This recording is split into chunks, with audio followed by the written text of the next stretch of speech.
Alright, I am just re-recording this first bit because when I first recorded this scene, I was not understanding that they had switched point of view characters back from Tom to Marcus, and I was like, why isn't Tom saying anything? Why is it just Marcus? Yep, he was the point of view character all along. So I'm just gonna re-record the first little scene in the police office because, yeah, when I first recorded it, it did not make sense. And then also before that, I just have to jump in and show people.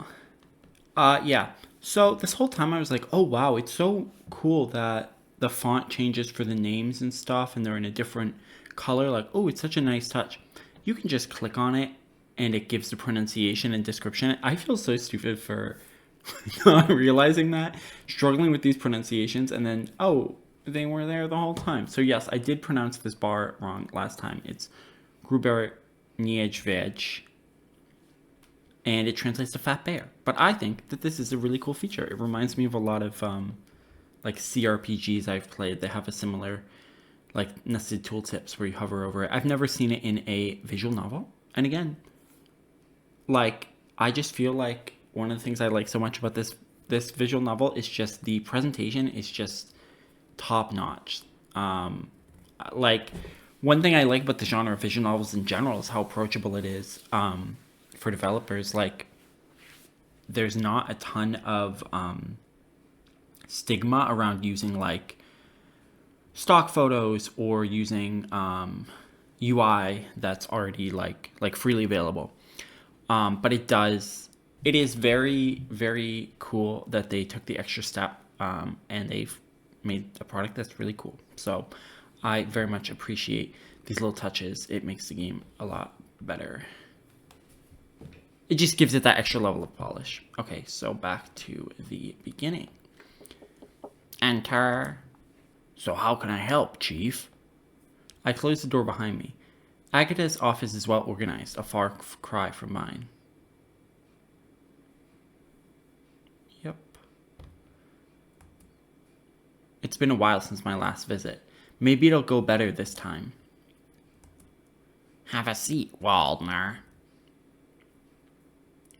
Very cool.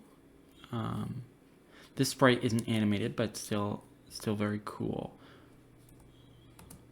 She scrutinizes my every step as I approach to sit in the guest chair. I want you to tell me what happened here. A woman was assaulted. Waldner, I know you've been investigating Mrs. Novak's son.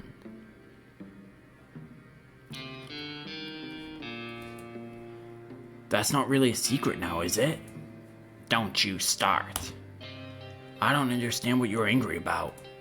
I'm angry because you didn't notify the police that you spotted Camille. All of this could have been prevented. What would you have done then? Arrest him? He is missing. But he's not a criminal. He wasn't then, yes, that's true. But you should have gotten the hint that something was off the moment he came to Tom's house.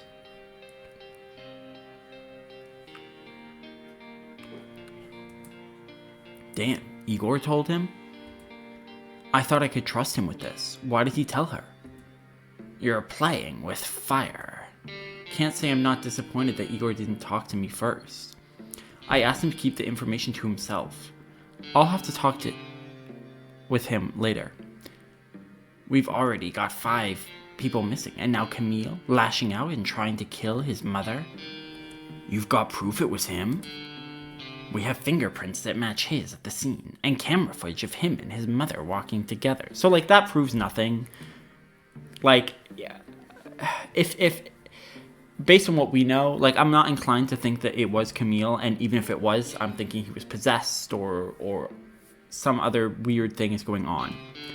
But even only knowing the facts presented by Agatha, it still doesn't prove it was him.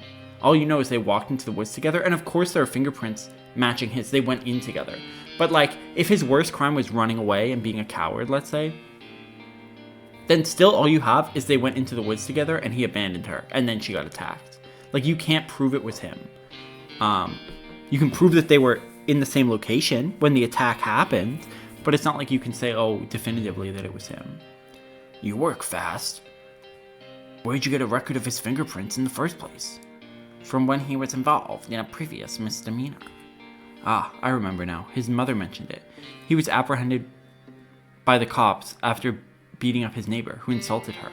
See, okay, I mean, that's showing he has a violent history, but he was protecting his mother before he was even going to the point of getting arrested to do what he thought he wanted to defend his mother.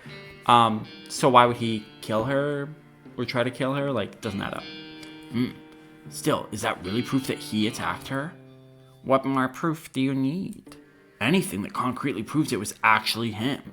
Waldner, that's all we have to go off. I'm treating him as a suspect until I have reason not to. What did you learn during your own investigation? Before we got that far, I think it's only fair that we have a proper exchange of information. I help you and you help me. It's not the only case I'm working on right now. You're making it very tempting to throw my chair at you. Understandable. I need everything you have on the 4 missing students. Waldner. The chief rubs her temples, pressing them hard until her forehead wrinkles. Fine, I agree. We'll discuss that later. So Mrs. Novak came to you to find Camille. What happened next? Well, the case went cold at first, as with the other disappearances. I began to think he was next in the series. I asked around town, no results there, until I went to that gas station at the edge of town. I know the one. Carry on. The owner said that Camille comes there once a week to buy some basic items. Then he lingers around the area before leaving. Why would he do that? Meeting someone, perhaps? That's what I originally thought. I wanted him to approach and talk to Camille on one of his visits there. But you didn't? No. Why? I was on my way back from meeting a previous client that day. Tom was frustrated with the missing persons cases. Agatha gives a long, tense look. She knows very well why Tom would be frustrated. So Thomas decided to get himself involved? He followed Camille, saw him stopping by a few houses. I reach into my jacket pocket and hand her the note, with the addresses written down, as well as the pictures Tom took. We don't really know why those places were important to Camille, but I'm planning to check them out now. I think I'm going to avoid sharing more. What Camille said to Tom during his nighttime visit feels important. The them part specifically. That's troubling. Still, you should have come to me. You know why I didn't, Chief. She pulls out a cigarette and lights it, then waves it back at me, a pack at me. I grab one, nodding gratefully, and she lights it for me as well. The cigarette ember glows bright in the office as I inhale deeply. Camille attacked his mother in the woods. That's all we have right now. I was hoping you could suggest why. Don't you think it's a little too convenient to lay at his feet? Then tell me, Detective, what am I missing? Given everything we know so far, it definitely appears like Camille was the attacker. How he approached Tom, how he's acting previously, didn't exactly paint a picture of a stable man. What worries me is that, clearly not being in the right headspace with his mother in the hospital, he might have done something reckless. I think Camille is deeply disturbed by something. What do you mean? This afternoon, I got a phone call from Mrs. Novak saying that Camille was back home, and it was all thanks to Tom. All Tom did that night was ask Camille why he was there in the first place.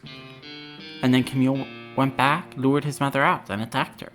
I'm unsure of that, but I can't deny it's a possibility. An old woman wouldn't go into the woods alone at night. She wouldn't, unless she had a reason to. Like her son asking her to go for a walk. I think it was more than just a walk. Yeah, see, like, all they have is that they went into the woods together. Why would Camille lure her that deep into the woods? Yeah. I'm wondering if she didn't believe, if he was like, oh, I'm seeing these things, these things are happening, oh my gosh, and she didn't believe that. And, he was like, oh, let me show you. And this was his way of, like, trying to show her, like, oh, look, what I'm dealing with is real. And that's why he took her into the wood. Yeah. But I'm not sure. To kill her, of course. Why? That's what I'm trying to establish. I doubt that's the case. Not that I approve, only a hunch. Maybe not. With your permission, I'd want to do an investigation. I want to investigate Mrs. Novak's house. My men are already handling that. Then I don't have high hopes. To my surprise, she ignored my comment. You're clearly not convinced, Waldner. So what?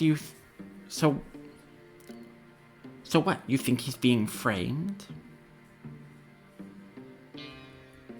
When I was on the phone with Tom after he found her, Tom mentioned someone prowling around there. That would be him, trying to finish the job. I don't know who it was, but I agree they could have stayed around to finish the job. Tom finding Mrs. Novak might have dissuaded them from any further action. So your theory is that it wasn't Camille. In that case, who would have attacked them? And most importantly, where is Camille now? I've no clue. Not yet. That's not enough. We're gonna issue an arrest warrant for Camille. Chief, I don't think... If you find anything that proves his innocence, then we can talk about it. Or if his mother clears him of the charges. She nods to herself, taking another puff of her cigarette. You know what to do. Investigate the houses and keep me informed. Igor and Boris will stand by as backup. If you find anything, report it back to them. I wonder why some of them don't have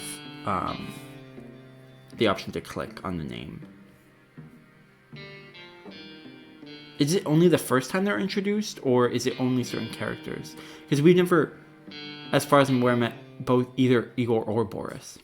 But Mark has mentioned Igor being like someone he told something to that ratted on him. So why is Igor not lit up, but Boris is? I do not know, but we will find out. Maybe. I work better without cops breathing down my neck. And I have a problem with Tomasz working for you.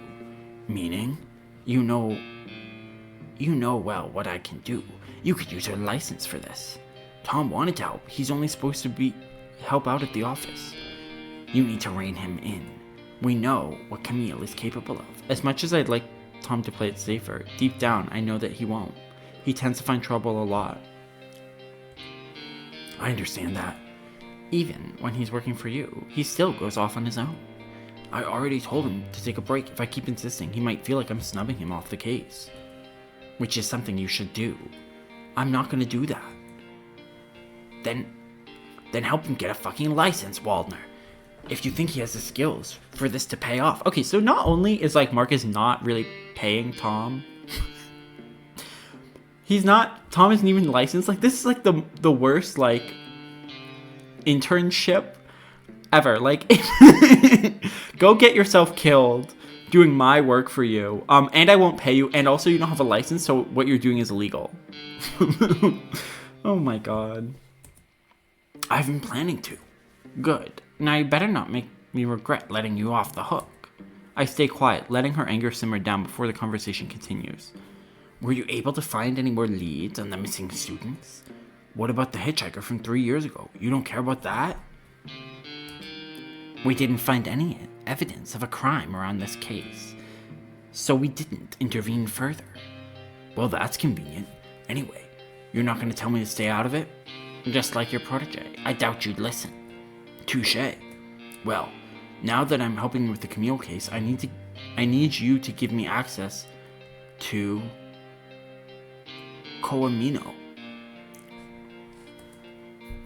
That's a big ask. I'm sure you can do it. The more helpful she thinks I am, the more helpful she'll be. I could share something. Ava's disappearance was related to the other 4. That's what I'm sure about.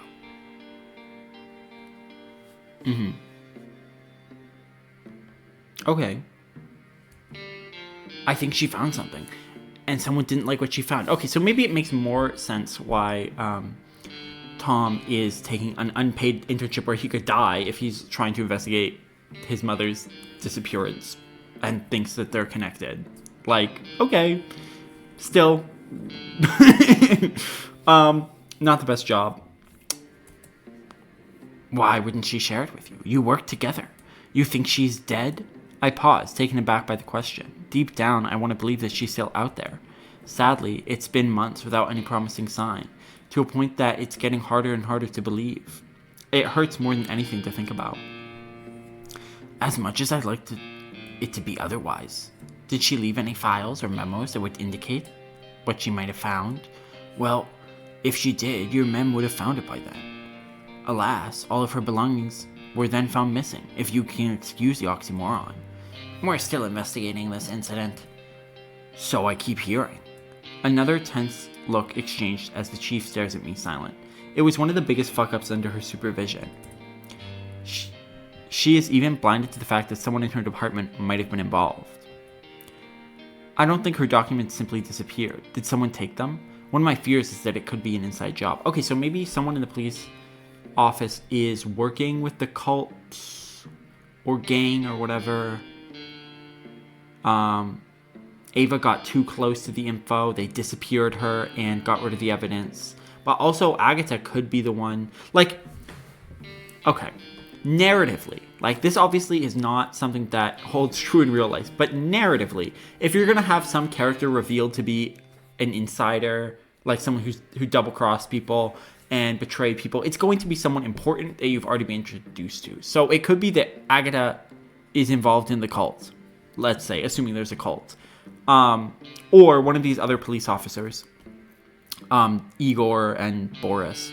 Like, if you're going to reveal that anyone was secretly working for the other side, it has to be someone, well, it doesn't have to be, but it makes the most narrative sense for it to be someone that you're already introduced to. Like, let's say several chapters from now, they're like, oh yeah, and all along, it was, like, I don't know, Blingo. You're like, who? And it's like, oh yeah, this police officer we've never mentioned. He was secretly working with the cult the whole time. Like, it just doesn't, that kind of payoff doesn't really work. So if they're going to make this, oh, it's a secret inside job, if that's going to be an important plot point, I'm guessing it's one of these people who was involved. Or they're just using this as a way to establish that, hey, the police are incompetent, which, like, don't need to tell me twice, you know, like, I don't think it needs more establishing that police are incompetent, but maybe that's why they're saying this. But I'm still thinking that if it's going to come up again, then one of the people we're going to be introduced to is secretly, you know, working for the other side. Yeah, okay. Or maybe they were just careless and misplaced them. Okay, so it might just be incompetence. But again, narratively, having a secret, you know, double agent makes more narrative sense. Like, it's more interesting than just, oh yeah, they just misplaced it. Like, you're not going to introduce the idea that the cops may have someone, you know, working for them that's covering stuff up, and then be like, it was just a misplaced file, like nothing happened. So I'm guessing there is more to it. I have no idea which is worse at this point. Anything outside from those documents, then? I tap the end of my cigarette against the ashtray, snuffing it out into wisps of smoke. You know, if she is the one who's, like, secretly working for the cult, again, assuming that's a thing, this could be her probing him for information to see if her cover-up worked. She's like, oh, we think we destroyed all the documents that proves, you know, whatever, that she was investigating. But now she's like, oh, he might actually know more than he's letting on. Like, now she's trying to pressure him to reveal if he has any secret sources. That could be what's going on. She could be like, oh, did she leave any other documents we don't know about? Like, oh no. Would be a shame if those went missing too. Like, I think that I might be onto something here. I think I'll keep the rest to myself for now. I can make your life more difficult, Waldner. Difficult? I'm sure you could, but I'll have to decline that offer. I'm told that I'm going to work with you. If our partnership goes well, I'll consider telling you more. Agatha huffs audibly and stands up, clenching her waist. You can leave now. Very well.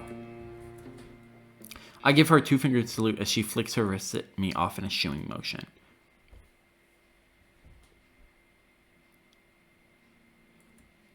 Pierre Dolce, Waldner.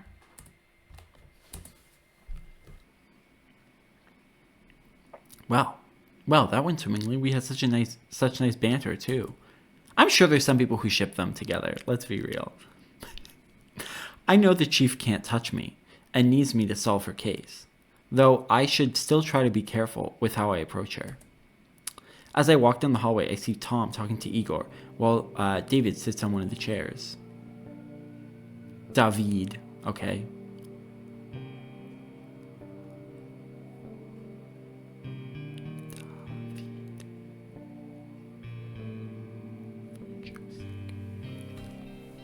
David Vajosek. I'm sure these pronunciations are still like not correct. I mean, like correct, but they're like probably not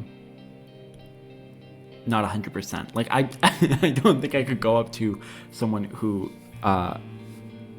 is fluent in Polish and say these words or these names in this pronunciation, and they'd be like, you have a horrible American accent, is what they would say. Hey, sorry for making you guys wait. You didn't. We just finished. Nope. I just love the art in this game. Like, it's just amazing. I think it's so good. I love the portraits. Like, look, he has little, I guess it's not caution tape. It's like tracks, like car tread tracks in the back. Ah, so good. Oh, can you click on? No, I can't.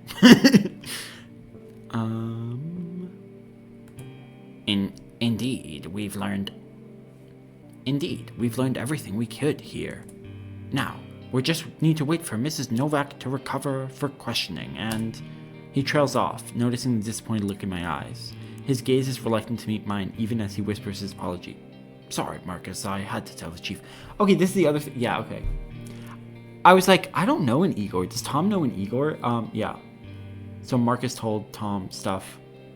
I mean, Marcus is like, oh, Agatha messed up. There might be someone working on the inside, doing an inside job. And then he just expects this other police officer to do the same thing for him. To basically withhold information and just, like, I don't know. Like, I understand why this person would tell their boss. Igor and I have been through a lot together. We've practically known each other since I first came from Austria. Oh my god. Igor and I have been through a lot together. We've practically known each other since I first came from Austria.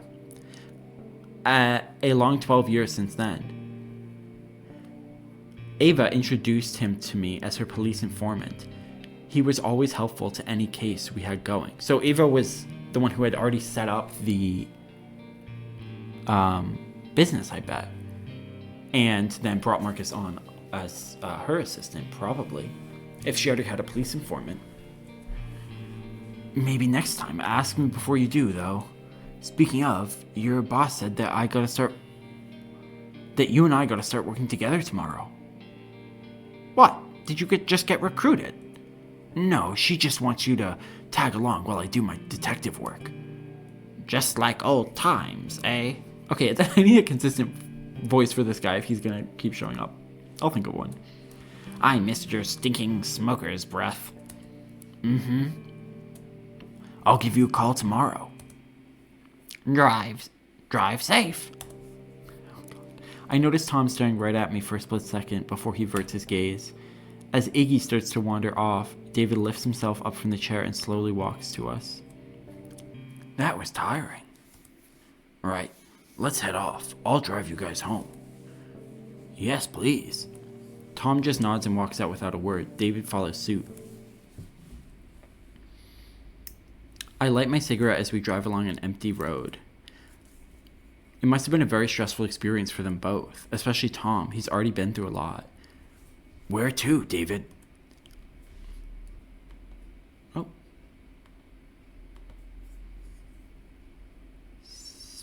Spatserova. Oh, right. My place is at Spatserova 6th Street. Isn't your car still at the Grubby Nightsfight? Oh my god, Gruber Niedźwiedź. Still at Gruby Niedźwiedź?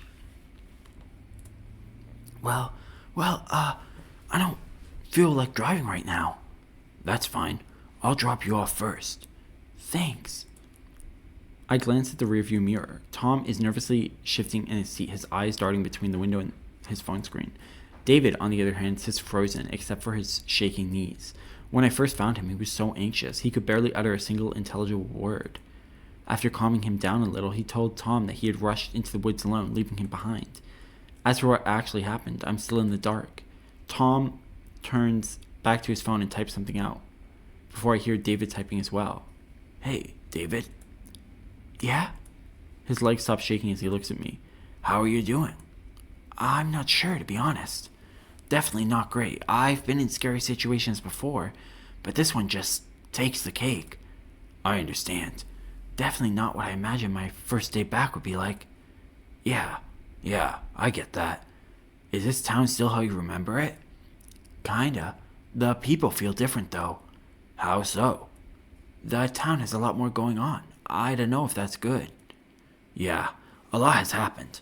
I think that's better. Like, I don't know. I think it's probably better to go back to your hometown and see that it is developed and there's more, even if it looks very different from what you knew, than to go back and to see that, like, nothing has changed at all, especially if it's kind of a sad town to begin with. Like, I don't know. Like I guess I would say it's better that things changed. It sounds like there's more going on, as in like there's more people. It's probably like a town that's not dying.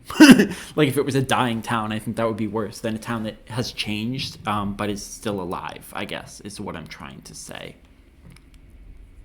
Yeah, a lot has happened. How about your family? Did the reunion go okay? No, not yet. I mean, I only talked to Eliash. Eliash. Does your dad know that you're back? Meh, I don't think he'd care. I see. Sorry for asking. Just curious. It's fine. It's nice to see you too. David turned to Tom, who's staring out the window, his gaze empty and lifeless. Silence engulfs us. After a while, even the clickety-clack of their phone keys has stopped. Both of them now seem preoccupied with their own thoughts. Every now and then, I cough lightly to distract myself from it. Here we are. Thanks for the ride, Mr. Waldner. No problem. You'll be all right from here. Yeah. He looks at Tom, who still doesn't acknowledge that we've stopped. I'll, talk to you soon. Take care, Tom. Sure. David frowns at Tom's indifferent response before closing the door and heading off. With that, I start driving to Tom's. Everything okay between you two? Who? Oh, David? I don't know. It's kind of hard to tell right now. That's fair. I thought I'd feel close to him again after our meeting. Instead, I almost feel like talking to a stranger. I don't know that obviously I'm not inside Tom's head, but they didn't seem like that when they were having dinner. They seemed like kind of like they immediately were back to being friends. Like they had their banter going, they were teasing each other. You know, he's kicking him under the table for making jokes and stuff. It seemed like things were really going well. I don't know. Maybe he's saying like a stranger in that so much has happened in his life, but personality-wise, it seemed like they sort of picked up where they left off kind of vibe. I don't know. Like that scene at the restaurant could have been a scene between friends who had been in touch for the past 10 years, you know? Like it didn't seem like that out of the place. Although when Tom pressed him on like why he returned, he wouldn't really answer, so I guess, but I don't know. I think I get what you mean. Having no idea what happened between the two of them at the bar, I struggled to steer the conversation. Tom? Mm-hmm. Can you tell me exactly what happened? Right. He shifts in his seat again. I don't even know how to explain it. A long pause. It's fine, Tom. We can talk about it tomorrow. No. The sudden firmness in his tone catches me off guard, and I half turn towards him before my focus snaps back to the road. Sorry, this is something important I have to point out. All right. After I ran into the forest, it felt different. Weird. What do you mean? I've no clue myself. I had a headache throughout most of the day, coming and going, so it could be my meds. That doesn't sound good. If his meds are giving him terrible side effects, I'm afraid he'll be reluctant to take any at all. First I hear the yelling. Then there were the whispers, calling for help, which would worsen his symptoms.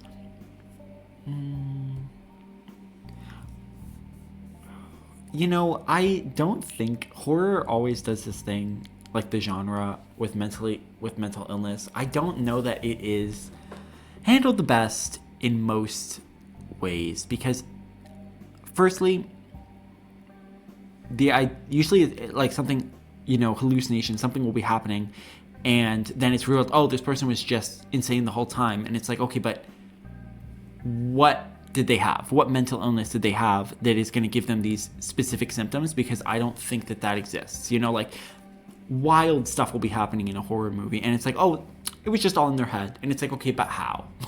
Because mental illnesses are a specific thing. It's not like you can just pick and choose symptoms. Like, well, I guess what I'm saying is that I don't think many horror movies, books, whatever, take the time to actually accurately represent a specific mental illness. They just generally say, oh, this person is crazy. Or on the opposite spectrum, you have someone who is mentally ill and then starts having these symptoms, but then they turn out to actually be ghosts or some supernatural thing, which is kind of sounding like this. Like, okay, the headaches, the whispers, maybe stuff like that is something supernatural going on, but people are going to be like, oh, he's off his meds. And I don't think either of those are necessarily great, because with the second one, it's like, basically, like, I don't know, it's the kind of idea that, like, usually, I guess what I'm trying to say is that in a lot of horror movies, supernatural stuff, going off, like, someone who's mentally ill going off their meds is a good thing, because the medication is suppressing their, like, natural psychic abilities or whatever. And usually them going off their meds lets them interact with the supernatural in some way, which I don't think is where this is going. I'm just on the topic, so I'm mentioning it. And I think that both those approaches are not great, because one is like, medication is, for a lot of people, very good. And it's not something, for many people, you can just go off your medication just for the whim. Like, just like, oh, I've just decided not to. Like, it's a serious thing. Lots of people should stay on their medication. Like, it can cause serious effects if you don't. And on the other end, just if they do actually show, like, mental illness, it's usually not done in a way that is, like, true to what mental illness actually is. Like, it feels like it's written from a way where someone doesn't understand mental illness. I will say, I think Haunting of Hill House, love that show and book. They're both good, but specifically in the TV show, one of the main characters struggles with addiction, and that is represented very well because it comes from the creator's actual experiences struggling with addiction. So, like, it's a clear example of someone using the horror genre to work through their issues with addiction, or, like, represent them, and also, like, family trauma and stuff like that, where it works in hand with the supernatural element. So I think that's a good example.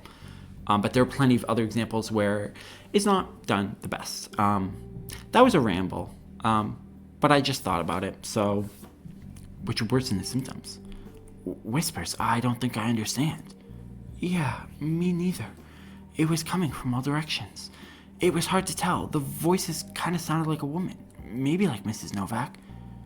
Could it be the attacker's voice? Why would they call for help? The stuff Tom is saying about the whispers doesn't sound all that believable, though. Tom would never lie about such things. He must have just imagined it due to stress, or... Yeah. Don't you think the whispers you heard could just be your... I just told you, I've been taking my meds. See, this is what I'm talking about. It's just frustrating because... Yeah. Like, I don't know. I don't love it as a trope, and I'm not saying that that this is bad writing at all. Something can be written incredibly well and just happen to fall into certain tropes that maybe are not the best. And I'm also not saying that this is, like, a bad portrayal of mental illness, because also something that can happen is you can be mentally ill, you can be medicated, you can be managing your symptoms, and people can still be like, oh, it must be because you're this. Like, if you don't want to do something for valid reasons and someone says, oh, you're just anxious, like, it's just your anxiety, when it could be a valid actual response. So it's definitely something that people do in real life to undermine you. But at the same time, in the context of the horror genre, not loving this direction, but we'll see how it plays out. Well, Were you two drinking? What? I asked if... No, I heard you just fine. We had not been drinking. You think I was drunk? I meant maybe you mixed something with your meds. I'm not stupid, Marcus. That's not what I'm saying. You know, I'm fucking tired of this. Great. I really handled this well. I guess we're both just exhausted from this ordeal. Tom, I'm sorry. You know I didn't mean it that way. It's fine. Sorry, too, for snapping at you like that. I'm just pissed off because the cops asked me the same fucking thing. I told them I found Mrs. Novak and heard a rustling noise from the bushes. Before Mrs. Novak passed out, she mentioned Camille. What did she say? I asked her if Camille heard her, and she said no. The cops are pretty sure it was him. But, I know. But they think it was Camille who was walking around. I definitely heard someone nearby, but I don't know who it was. I called Camille out, but nobody responded. Yeah, I kept hearing sounds. A part of me wanted to check out the noise. Another part of me resisted. It felt strange. Like I shouldn't. So I didn't. I understand. It was a risky situation. I'm glad you stayed behind. Yeah. And that's all of it. You then found me shortly after. I see. Those headaches don't sound good. You need to discuss your prescriptions with your psychiatrist. I'll give you a ride for your appointment. Just give me a call. Okay. See, that also feels like, I know he's offering to help, but it does feel a little like patronizing, I think. Like, obviously Tom knows if he's dealing with these issues that he should get it checked out. But he's just trying to help. Still, we've got more important things to focus on now. Like what happened to Camille. Fuck. Now I have to break it to him. Tom, about that. I think after today, you should take it easy for a little bit. I don't need to take it easy. I'm fine. Okay, I'm on Marcus's side on this one. I know I just said that it, you know, what he was saying was kind of coming off as like patronizing and stuff, but like he is actually in the right here. Tom literally had, well, potentially a near-death experience, depending on how that went, depending on which choice you chose. But he and Camille's mom, Mrs. Novak, also like nearly died. So it's, I would also be like, hey, chill out. I get that Tom really feels, he already feels like he's not being able to do enough, and he's constantly being taken off the cases or like not being allowed to do stuff, and so being told, oh, you can't do that even more. Yeah, that would piss me off too. I think that in this case, Marcus is right though, because like Tom, you almost died. Like, what are you doing? Yeah, I do think maybe Marcus could have phrased it like, oh, for the next week, we should stop doing X, Y, or Z. Like he could have framed it in a different way. Like, I think for the next week, we should just recover, and then we can start fresh on the whatever. Or, oh, the police have handled that part for now, so let's just take the next couple of days to recover. Like, something like that. And Tom would still be like, no, come on, we can do it. But I think if he had framed it more as, oh, let's both do this, rather than, hey, I'm also kicking you off the case again. Yeah. Listen, Tom, you're clearly not in the right headspace for this. Just spend some time with your friends. Focus on the shop. Okay, that's the other thing. Like, oh, you're not in the right headspace. Like, it's even if Tom isn't, again, it's just such an incredibly patronizing thing to say, even if he's correct. You know, even if he's 100% right, if you're in that position where someone's telling you, like, hey, like, you're not thinking straight, and you're like, yes, I am, and they keep going, oh, but no, you're not, and you can't make decisions right now. Like, that, even if they're correct, it is just, would be incredibly infuriating. You know what I mean? So, like, I'm on Marcus's side, but also I totally understand Tom being like, what are you talking about? Like, especially if he thinks that Marcus doesn't believe him with the voices and thinks it might just be, oh, whatever mental illness you have or whatever. Even if that's the case, I'm still kind of on his side, but also I understand why Tom is feeling that way. And also I'm just thinking, some of the other times, yeah, with this trope is that someone gets diagnosed with mental illness, but it's really not a mental, like their symptoms are not, like, I'm wondering if this started when his mom went missing. but it could also be like, oh, a supernatural thing started then, and it got diagnosed as a mental illness, and he's been taking medication to treat it, but he's really not mentally ill, which again is not a trope I love, but yeah. It's safer that way. Yeah, I doubt that. Nothing. Tom keeps silent for a while, his expression showing a deep consternation. You're not trying to get rid of me, are you? No, of course not. You're a bright kid. I could definitely use your help. It's just, sometimes you gotta know when enough is enough. He squints his eyes in a little grimace before he eventually relents and his muscles uncoil. Maybe you're right, but will you keep me updated? Sure thing, bud. Just chillax. Nobody says chillax anymore. Oh, darn. I definitely missed that train then. Yup. Very well. Very well. You surely know your millennial slangs better than I do. I let out a chuckle in an attempt to brighten the mood. After a moment or two, Tom smiles back at me. We reach his house shortly after. The light in Tom's living room is still on. Carol must be awake. Tom notices it too, sitting with his chin tucked to his chest, his hand clutching the door handle but not twisting it, as if he's trying to stall as long as he can. Do you want me to go with you and explain things? Nah, don't worry. I can handle my dad. He says it in a reassuring tone, but with a too quick smile. Will you be okay? Yeah, I mean, Tom does not want to appear weak or anything. Especially, he wants to like be on these cases. He wants to be treated and equal, but like he doesn't want to admit like, oh no, like I really want help dealing with these things. Yeah, because he doesn't want to appear weak. But also, I think it would be really kind of humiliating to be like, oh yeah, can I have my boss sort out my family issue, my daddy issues? Like, you know, I totally understand where he's coming from. With dad? Yeah, of course. I mean, it's not like I'm not used to it by now. No, I mean overall. Oh, yeah, don't worry about it. He sighs as he readies himself to leave. I don't know if I should tell you this since it might get to your head. Tell me what? You did good today. Pfft, it was nothing. I give his shoulder a firm squeeze. Tom reciprocates it with a nod of understanding. Okay, I'm gonna head home now. Drive safe, Marcus. As I reach for my lighter, Tom shakes his head disapprovingly. When he reaches the front of his house door, he turns around and we wave each other goodbyes. Despite all these reassurances, worry washes over me. What a harrowing day it's been for all of us.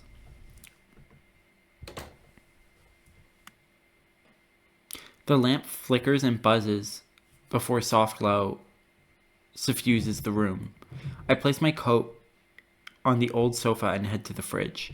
There's only a few bottles of beer. I should have ordered a takeout. I grab a beer, then walk all the way to my desk and start rifling through my notes. My thoughts swirl around everything that's happened tonight. Working with the cops isn't a thrilling prospect. As much as I respect Igor for his work, that was a real letdown.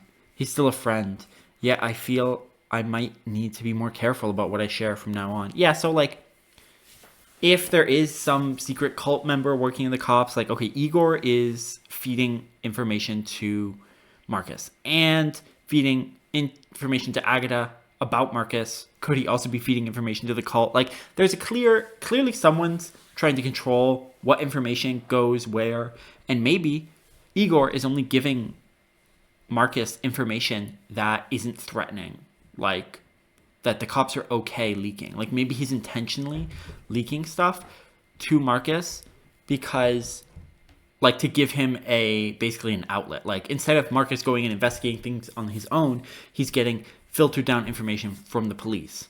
And they're like, oh, it's like a backdoor thing. Like, oh, we're totally not in on it. Like, I don't know. I'm just speculating, but I am very skeptical about any of these people now.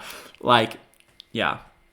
I don't think there's anyone I'm like who doesn't have some weird thing going on right now, which I think is a cool position to be in. I want to learn more about all these characters. Speaking of, I wonder on this back wall, I never noticed that before. Like, okay, there's I'm assuming Marcus, but then who is this? Knowing that Tom's mom worked here, I'm wondering if that's Tom and his mom, like a picture of them, and then those are their licenses or stuff. Again, I just love the background art in this, even though I know some of it is like, or I'm not sure, like with this, if how much of it is like a filter and how much of it is hand painted, but it's still just, it looks so good. But yeah, I'm very skeptical about literally ever, like even Tom. Like now they've introduced the idea that maybe Tom has some like unreliable narrator stuff going on with his mental illness, and like again, my feelings on that trope aside, you're just introducing a ton of more uncertainty into the story, so you can't really trust what anyone's saying. But I'm still on Tom's side about this, and also David. Like, what did he do? Nothing, you know? He's just some, like, himbo guy. Nothing wrong with him. But yeah, most of these people I'm sus on.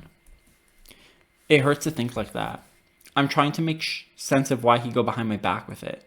Besides him, obviously trying to solve the case. Whatever. I'm just gonna ask him directly tomorrow. I need to focus. It's almost 2 a.m. Time sure flies when you don't have time. Ugh. I put down the beer bottle and search for Camille's case file in the drawer. I try to find everything that's related to him and his mother. What grabs my attention is instead an old case file Ava and I worked on. Our first case together. Without thinking, I take the file. Ava was always so stubborn. She and Tom really have that in common. A light chuckle escapes from my mouth while I take out one of our first pictures together, just after she hired me. Oh. Okay, so the hairstyle is exactly the same as the picture on the back wall. So yes, that is her on the back. Oh, and then I don't know what this says in Polish. Moving to Poland was the best yet worst day of my life. A photo with the great Austrian detective, she said. Great detective. I take another sip of beer, then another. If only she knew she'd gotten the worst one. Okay, so he moved. He had some reputation as a good detective. He moved to Poland, started working for her, or they started a business together. She then goes missing, and then her son is like, hey, I need to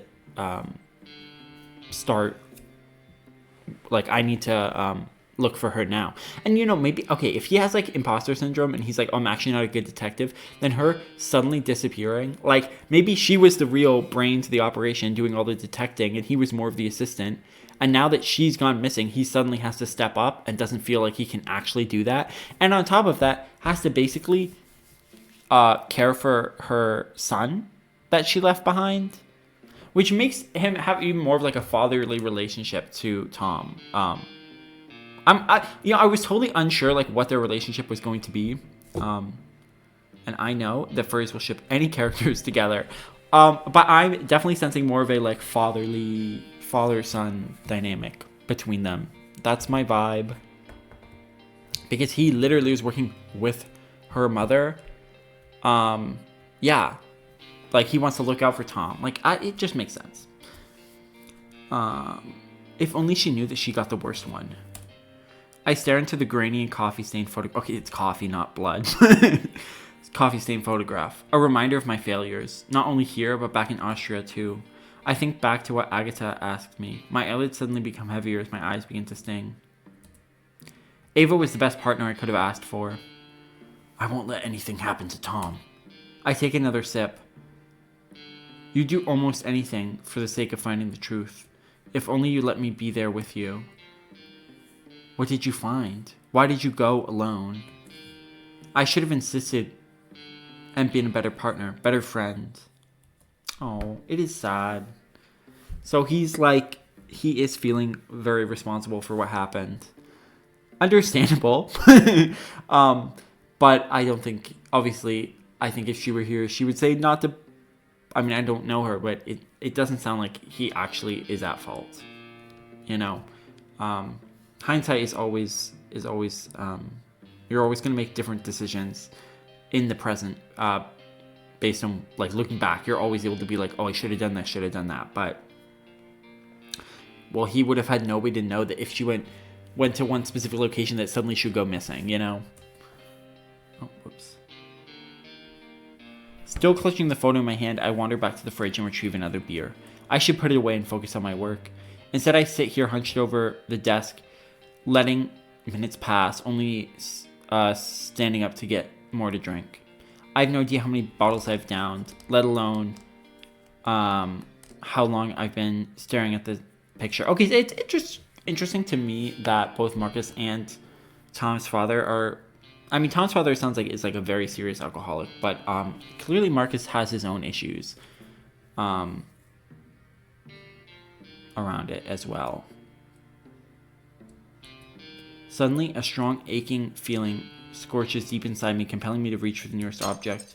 The beer bottle flies across the room before hitting the wall and breaking into pieces. Okay, yeah, I would say that's a pretty serious issue. Fuck. Its contents spill out and pour like thick, warm blood on a crime scene. The stench of lukewarm beer hangs in the room. I'm soon overcome by a wave of regret. Tom doesn't know that I didn't even try to stop her from going at it alone. He would hate me if he knew. I collapse back into my seat and bury my face in the crook of my elbow on the desk. This is like really depressing. He's like drinking himself to sleep, basically crying. Like, this is really sad. I get up from my hunched sleeping posture and straighten out my spine. My back joints make an My back joints make an audible crack as I do so. Maybe I'm not that different from Igor. I try to loosen up the tension around my neck and arms before remembering the office's phone ringing.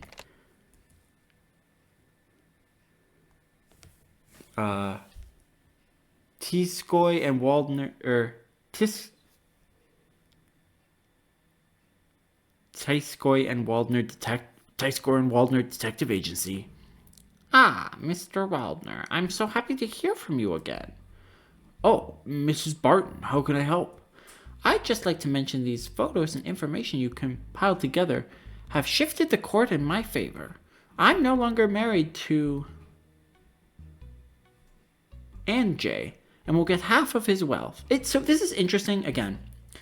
Anjay is highlighted, and it just says a Polish male name. But like Mrs. Barton isn't. I guess it's like the ones that are hard to pronounce. Either way. I just wonder why they make certain decisions. I'm no longer married to Anjay and will get half of his wealth. I can't help but yawn out loud. Well, that's wonderful to hear. Oh, did I wake you, Mr. Waldner? No worries, I just had a long night. Very well, I've sent you the payment, plus a big tip coming your way. She enunciates the words big and tip very slowly. That's great, thank you so much. Maybe if you're in the area, we could grab a drink. I'd love to, but for now I've got a lot of things on my plate, you see. A drink could be nice. There have been a sneaking suspicion there's more to it. Yeah, she's like, I just divorced my husband. Mayhaps we could get together. That's the vibe. Ah, yes, a detective's work never ends, I suppose. Do you need anything else? Just wanted to say thanks. I can finally sort my life straight again. That will be all. Good day to you, Mr. Waldner. It's been a pleasure, Mrs. Barton.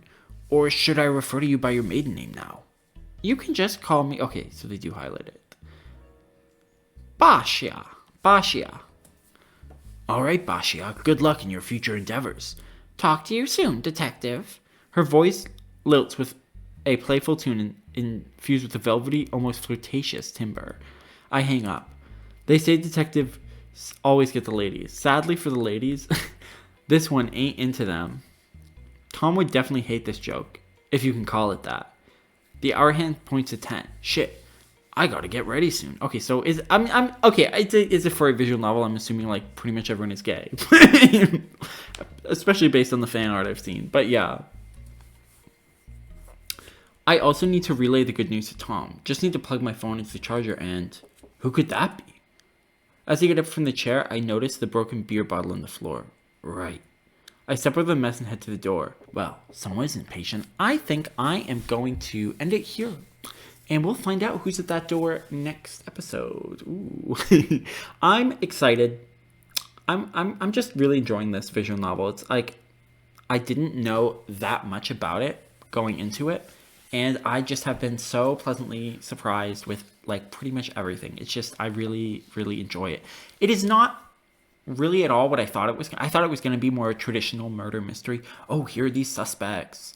And you're a detective and you have to track down who did a murder, but it's not really that. It's like I guess it's more a noir detective kind of thing, but even it's not even like that as much. The detective style is like I love the UI, like everything that looks like case files, like it there's a very strong theme there, but the actual content is more in line with most like sort of supernatural horror furry visual novels, which can't believe that's a genre.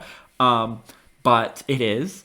And I'm very happy that it is. But yeah, it's not as much detecting and figuring out suspects as I thought it would be, but that doesn't mean that I'm not really enjoying it. And yeah, it's just really unique compared to all these other very visual novels out there. Like, it's doing a lot of things that I haven't seen in other ones, but it's also delivering, a story, characters, and plot that are not like so out. Like it's striking a good balance between fitting genre conventions and doing new stuff. So I really enjoy it, and I will be back ideally next week with another episode.